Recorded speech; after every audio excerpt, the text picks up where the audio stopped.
Math 3, Section 3, Unit 8. Today we're talking about standard deviation. Okay, so in Section 8.2, you learned a little bit about the location of the middle and average of the data. Remember, the middle is called the what? Good job. And the average is the mean, because it's mean. We have to do lots of work in order to get it. Okay, and relations to those measurements made your graphs distribution differently. So remember how we talked about skewed left and skewed right, whether if the median was greater or the mean was greater. Okay, so finding the average or even the median for data is descriptive. However, just relying on one value isn't usually enough. Okay, so let's imagine that you had a lot of money and you wanted to invest it into two different stocks you had the choice of, but both of them have the same average return. It's hard to choose which one you're going to do if they both have the same return. And so if you were to go and look at another piece of information such as the standard deviation, it would give you a better idea of which one you should actually invest in.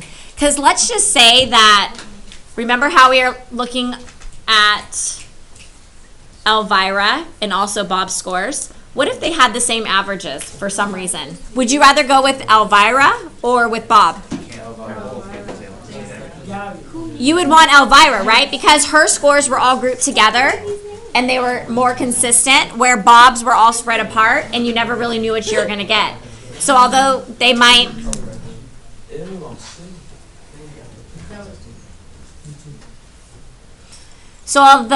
end up having like a same average, if they have a big spread of data, it's not usually very accurate in terms of them having the same average, because you never know what could happen if you have highs and lows a lot. Okay, so as we go on, so we're going to look at the spread of the data, which is the standard deviation. One thing to remember is that a sample is just a representation of a population. An item not covered in our book is there's a difference in standard deviations. There's two different types. One represents the population and the other is a sample. So you always want to pay attention as to whether or not you're talking about the population or just a sample of the population. So like for instance right now with Elvira and Bob's scores, we are using all of their data, right? All of their scores from Math 2. So this would be the entire population of scores for Elvira, okay? So back in 8.2 section, we actually found the average for Elvira's test scores, and her average or mean, and remember we write that as X with a line over it, was 86, okay? And so it says, what is the distance from each exam to the average, okay? And so what we're gonna do for each of these scores is we're gonna take the score minus the average, okay? So 85 minus 86 gives us -1, right? And then I'm gonna take 87 minus 86, which is 1. So I'm just subtracting the mean from each of the pieces of data, okay? So 90 minus 86 is 4. 84 minus 86 is -2. 87 minus 86 is 1. 85 minus 86 is -1. 84 minus 86 is -2. 86 minus 86 is 0. 87 minus 86 is 1. And 85 minus 86 is -1. Now, if you use your calculator and you go through and add up all these values,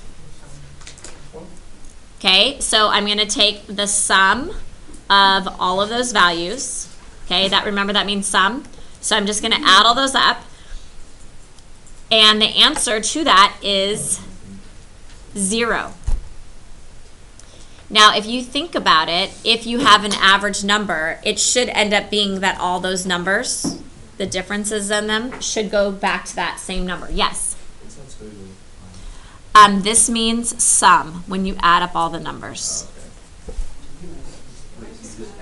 So I'm taking the sum. If I were to add up each of these numbers all together, it equals 0. Is it always like that? Yes. And so getting an answer of 0 is really not helpful. Okay? Because you'd add all those up, and if you tried to find like the distance, 0 divided by 10 is 0 because there's 10 numbers there. And so this is why we're going to get to it. We're going to end up squaring these numbers. When you're dealing with distance, because you know how we talked about the distance the number is away from the average, distance is never negative, right? So even if you're going backwards, how we talked about with absolute value, distance is always positive. So when we're finding the standard deviation, once we get the difference in the numbers, we're going to end up squaring it, and this is going to help us find our variance. Okay, so we're not going to do the same thing with Bob's, because guess what? The same thing's going to happen. When we take all the differences and add them together, it's going to be 0 again. Okay? All right, we're going to move on to the next page.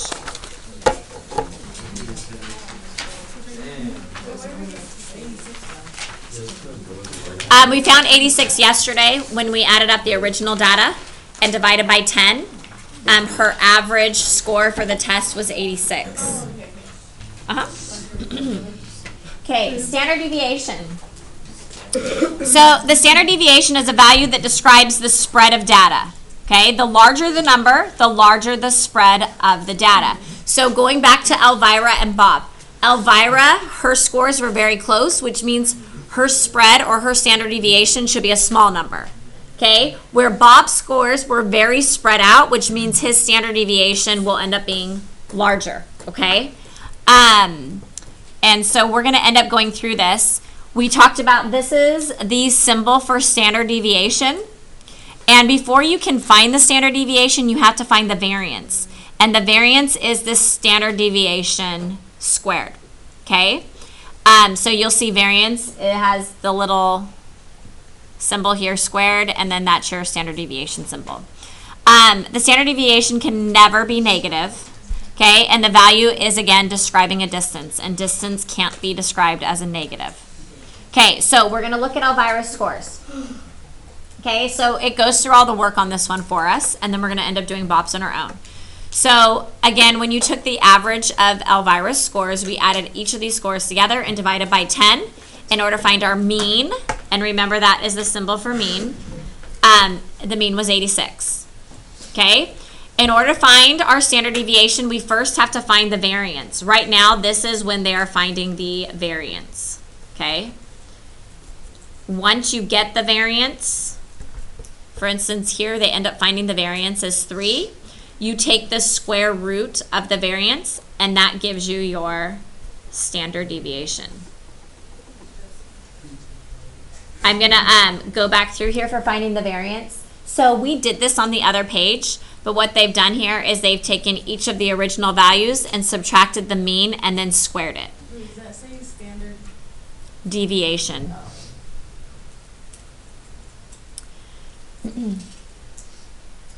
Okay, so again, what I was saying is we're taking each of these scores, 85 minus 86 from the mean, and then you square it. 87 minus 86, square it. 90 minus 86, square it. All the way to our last piece of data, which is 85 minus 86, and square it. When you get those values and you add them all up together, it ends up equaling 30. And 30 divided by 10 makes 3. So my variance is 3. And then we take the square root of 3 to find the standard deviation. So we're going to work through this problem now with Bob's scores. Now, we talked about it that we think that Bob's value should be... it was 70. Yeah. And it should be a larger number there because his data was much more spread apart. It was 76. Good. Okay, so let's start with his mean. Okay, so Bob's mean that we found out yesterday was 76, or last time. Okay, so I'm going to kind of write this out, but then we're going to kind of do a shortcut. So when we are finding our variance, remember it's a symbol, we are taking our original data, which is 53, minus our, good, minus 76, and then squaring it. And then you're going to add it to the next one, and you're going to go 97 minus 76 and square it. And then you're going to add it, and we're going to go 75 minus 76 and square it. I'm going to do a dot, dot, dot here because this takes a long time to write out. And then we'll end with 90 minus 76 and square it. I like just looking up here and finding the numbers. So I would actually take out my calculator. Okay, Gabby, ask me a question. What? Can we do that in our homework? Can we just put like that, like skip some, or would we have to write out something? I'm okay with you, what I'm going to do next, I'm okay with you doing this, okay? So I'm going to show you right now. So we know we're going to take, so you have your calculator, right? And let's clear that out. And so my first number is 53 minus 76, okay? And I get that number, and then you have the square button on your calculator, and I'm going to square it. And I get 529. So my first number is 529, and if you want to, you could write it under your original data. So I'm going to go 529 plus, and now I'm going to do the same thing for 97. So I'm going to go 97 minus 76.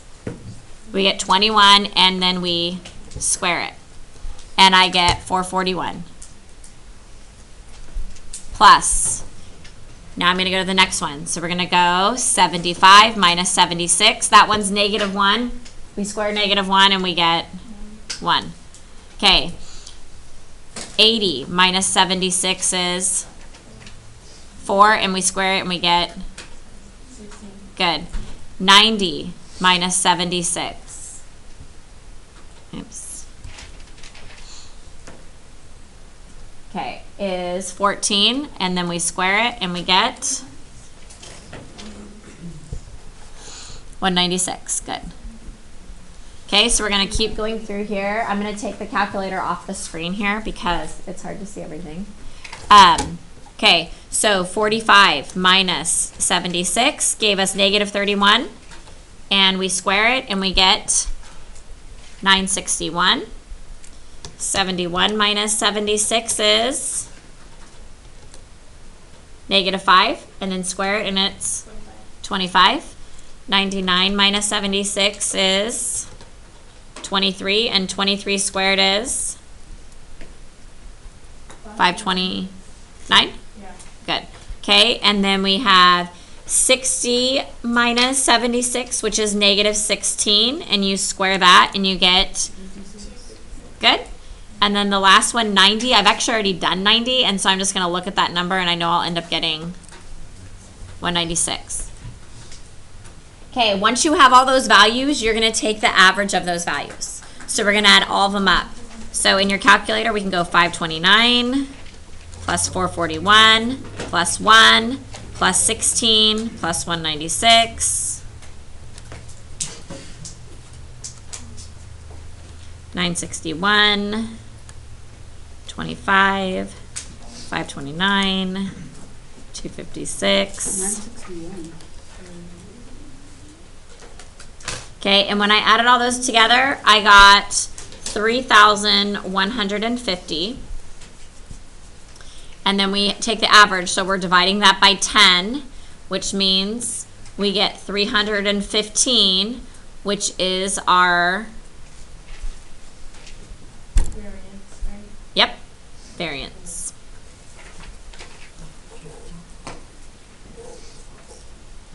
Okay, and then in order to get our standard deviation, what do I end up doing? Square it. Very good. So in order to get the standard deviation,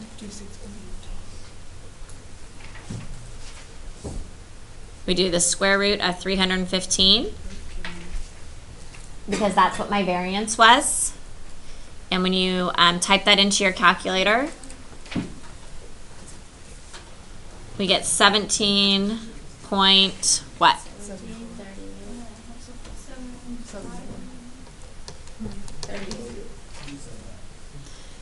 So we could do, let's do 17.75. That sounds good. So you can see the difference between Elvira's and Bob's, there is a huge difference. If you are choosing to invest in something, you do not want something with a very big standard deviation. Okay? So I would definitely not invest in Bob. Not a very good choice. Okay? Elvira, yes. Okay. All right, we're going to change to the next page.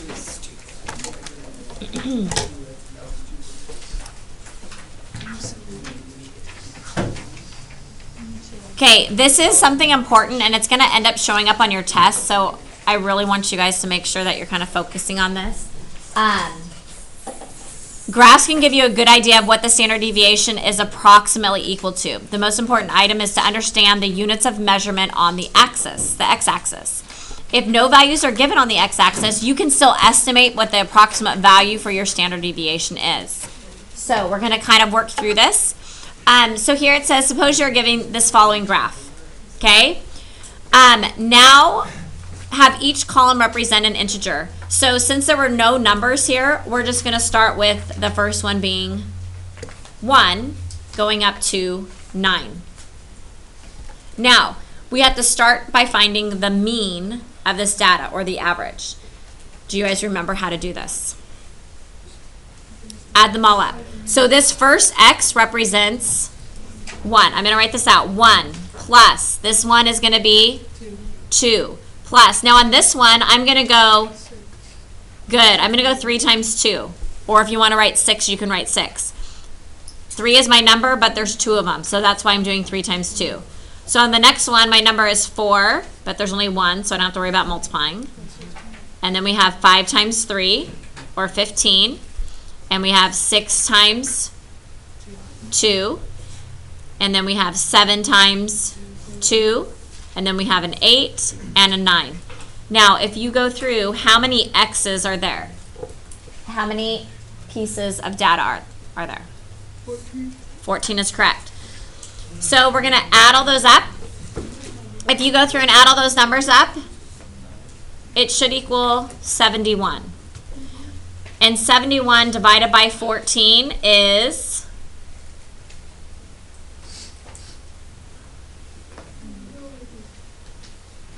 oh my goodness.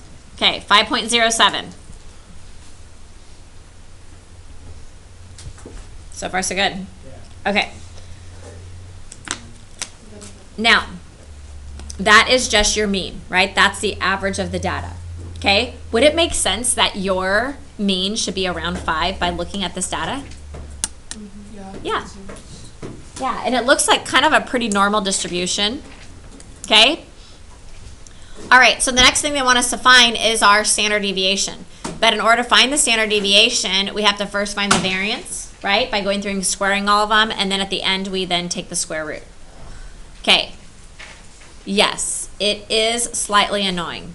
Now, normally I would want you to go out to like 2 decimal places at least. For this problem, to make it easier for us, we are just going to make this equal to 5 for right now. Is everybody okay with that? Okay, so what that means is we're going to go up here, and we only have 9 things that we're kind of looking at. So we're going to go, if my mean is 5, I'm going to go 5 minus 1 squared. Right? We're going to write this out first. Plus, oh wait, did I write that the opposite? I did. Thank you. 1 minus 5. We'll go 1 minus 5. Okay, so the next one is going to be 2 minus 5. Wait, where's the 5 from that? From your mean. 2 minus 5 squared. On this next one, what am I going to have to do? I have to go 2 times 3 minus 5 squared. Do you understand why? You can't just do 6 minus 5? No. So the piece of data is 3, right? But there's 2 of them. So you have to always go order of operations. So you would go 3 minus 5 first, and then square it, and then multiply it by 2 because there's 2 pieces of data in that column. Yes? So if you do in the top, it doesn't matter if you put 6 to add it, but on the bottom it Yes. with the 2 Good. Exactly. Okay. plus, bless you, we have 4 minus 5 squared. On the next one, how many pieces of data are there? 3, but I'm going 5 minus 5 squared. Okay? Plus, on the next one, I have 2 times 6 minus 5 squared, plus 2 times 7 minus 5 squared, plus 8 minus 5 squared, plus 9 minus 5 squared. And again, once you end up doing all this, you will divide this by, how many pieces of data do I have? Good. Okay, so when we go through here, I'm just going to go 1 minus 5 is negative 4, and negative 4 squared is 16, plus 2 minus 5 is negative 3 squared is 9. Are we okay? Would it be easier? Would you guys like it better if I just wrote it here? So I'm going to cross this out, make it 16. Cross this one out now, make it a 9. Okay, this one, 3 minus 5 is 2. 2 squared is 4, but then we're going to go 4 times 2, which makes 8. Okay, 4 minus 5 is negative 1, and negative 1 squared makes 1. This one is just going to be 0. Because 5 minus 5 is 0, 0 squared is 0, 3 times 0 is 0. Okay, 6 minus 5 is 1, 1 squared is 1, and 1 times 2 makes 2. Do I need to go back or wait? Yeah, because you're going really fast. I'm sorry. It's okay. So is it 2 minus 5 squared? You were saying it was 2 squared minus 5. 2 minus 5 Squared? squared. Dude, I'm sorry.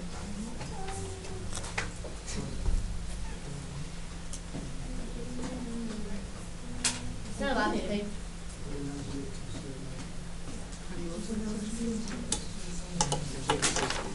One more after this. Okay, are we good now? Yeah. Okay, so 7 minus 5 here is 2. 2 squared is 4, and 4 times 2 makes 8. 8 minus 5 is 3, and 3 squared is 9. And 9 minus 5 is 4, and 4 squared is 16. Okay, so then we're going to add all of those together. And when you do, I ended up with 69 divided by 14, which is 4.93. So 4.93 is my variance. But that's not what I want. What do I do with that 4.93? Very good. And so the square root of 4.93 is approximately 2.2. And that value is my standard deviation.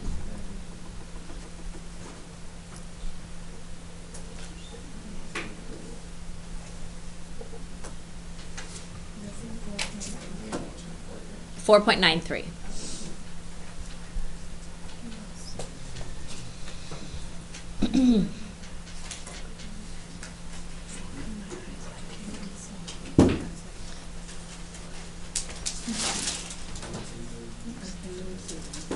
Okay, are we good?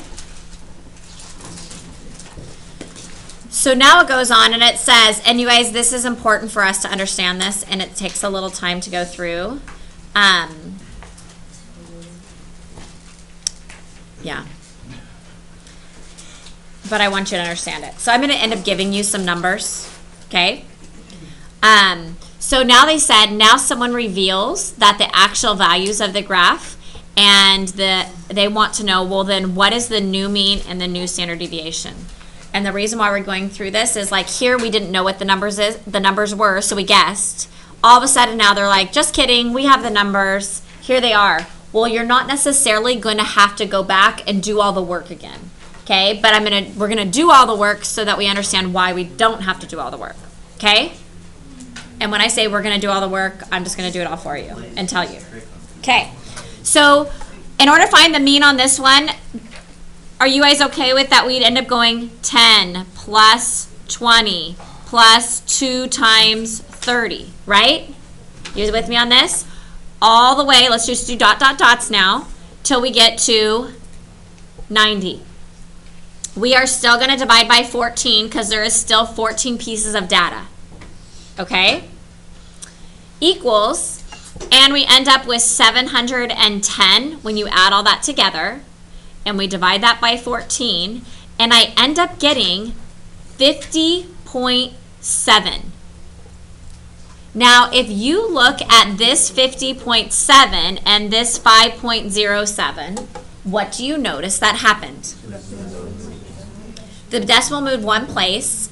So do you see what from 1 to 10, it's being multiplied by 10, being multiplied by 10. You take this and you multiply it by 10 and it gives you your new mean. Does that make sense? And so if you are multiplying by a number, your data, you're changing it by multiplying by a number, you are just going to multiply your new mean by 10, okay? Or whatever that number is. Now, standard deviation. So, yeah. Okay, so the new values are like 11 from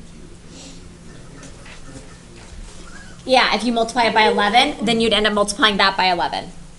Exactly. Okay? So your standard deviation, okay? Again, we're trying to check to see how is the data going to be spread out differently, okay? And so you would end up doing the same thing where you'd go 10 minus, and on this one, I decided to keep it as 50.7, okay? And square it. Remember, and then we'd go plus, on this next one, it would be 20 minus 50.7 squared, all the way until I got to 90 minus 50.7 squared. Yes? Okay. Do you guys see how I'm not writing everything down and I'm giving you these values? When you do that and you multiply it out and you square them and all that stuff, you end up getting this number, 6892.86. And we're again going to divide that by 14, and it equals 492.34.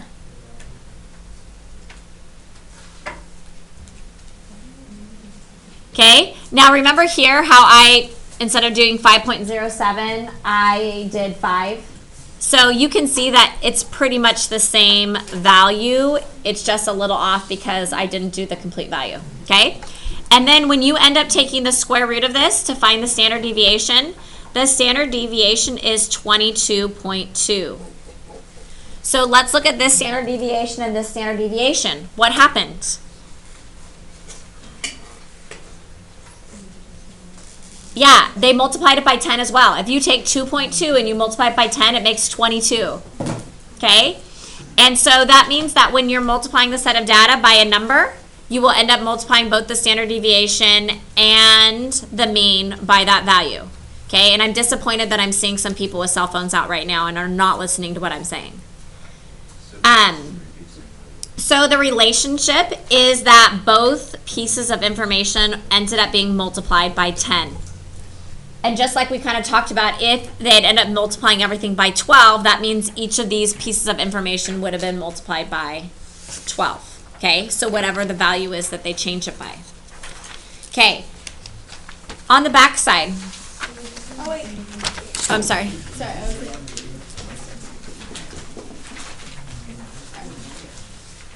Okay. Yes. So we're doing the same thing, but using our standard deviation for here. We're for 5.07. Ask me that question one more time because I don't. You got 5.7 here. Yeah. And we're just plugging it into here down here. Well, I was showing you that we ended that. So here, how we got 5.07. When I did this with the different numbers. Oh, we got the same thing. Well, it wasn't the same thing. It was the same answer, but multiplied by 10. Oh. Just like each of these pieces of data is multiplied by 10. Okay. So basically, if you did it for this, you don't actually have to go through all that work again. If you multiply something by 10, all it does is change it by multiplying it by 10. So that's like the easier way. Yes. I'm going to hand out your homework, please. What? It is in your book.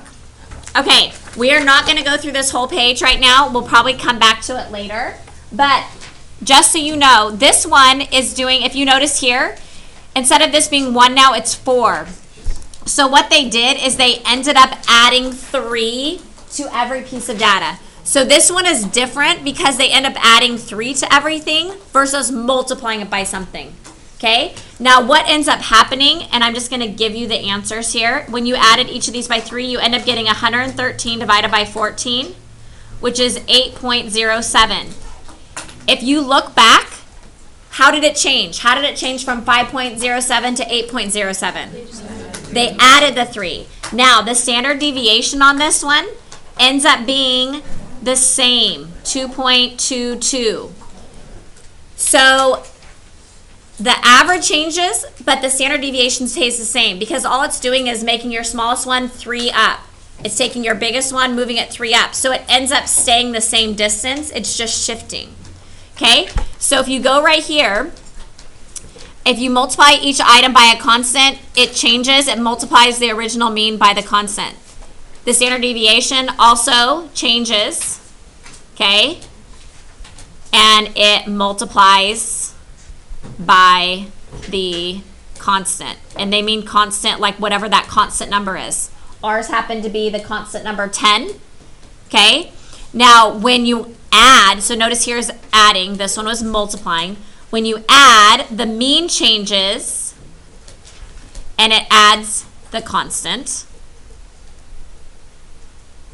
and the standard deviation stayed the same. So when you're adding, the thing that changes is the mean, but the standard deviation stays the same. Okay?